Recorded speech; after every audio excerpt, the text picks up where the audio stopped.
the main way I want to tell the story of MYCincinnati and what's happened with MYCincinnati is through photos and some videos. And I think those things kind of tell the story and let it speak for itself. And I will say the one kind of takeaway I'm going for in all of this is that what's happened in our community in Price Hill is all based on the relationships that were made through MYCincinnati with students and families, and that was kind of the basis of all the work we've been doing. And I think hopefully you can see that through line from the beginning to the very end of the presentation. Part one, like I said, is going to be MYCincinnati, and El Sistema inspired free youth orchestra in the neighborhood of Price Hill, which is right outside the downtown of Cincinnati. And here's a photo back from 2011 in Venezuela. There's Eric right there, and there's me with long hair. So the journey kind of started with the Sistema Fellows Program that we talked about a little bit through New England Conservatory, and a year of studying and also going to Venezuela.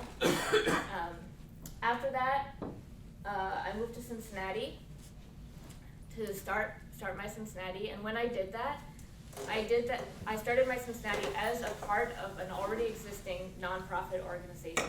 So MYCincinnati is not its own organization, it's a program, a very big program, within an organization called the Community Development Corporation. And I'm going to talk about, if you're not familiar with community development corporations, I'm going to talk about that in the second part of the presentation. But one of the great things about not starting our own nonprofit is we had an office, we had an organization that had its own audit, and we could use that to apply for grants. And so we kind of hit the ground running without having to do a lot of administration right off the bat to get our 501c3 status. And I will also talk later about Price Hill Will, which is the organization, the umbrella organization of MYCincinnati. So our first year was 2011, and like the legend, the Venezuelan legend, we also started with 11 students. Here was our very first concert 3 weeks into our programming. Eddie is right there, who's now the director, and then Kayla with the tall hat there, who was one of our first students, works on our program now, teaches violin. We were at a library of a local school, but we were open to any child who lived in the Price Hill community, and our only requirement to enroll was that you had to live in Price Hill. So we kind of came to the library every day. It was a pretty tiny space, and we just kind of made it our home for the first year. One of the things that I think was very impactful in the future of MYCincinnati was that we started very, very small, 2 teachers and 11 students. And we wanted to start bigger actually, but it just so had, from funding and who enrolled, we started very, very, very small. But that actually was pretty amazing because we were able to set the culture very, very intentionally in the program. And I think when you start very large with a lot of teaching artists, a lot of students, it's really hard to control that environment that you're in. So here is our first video that was ever taken of MYCincinnati. Actually, someone in the 3rd year of the fellowship took this video, and it kind of just got us started in documenting through videos. So the next few slides are all videos from varying, going through time up until the present. So we'll do a little video watching now. Oh.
So now we're kind of at today. I have there's two more short videos.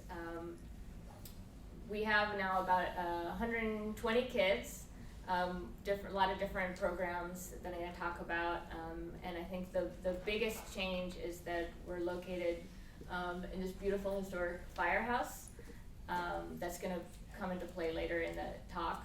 But here's just a little video. You can see we have a lot of concerts here. You can see one of our concerts.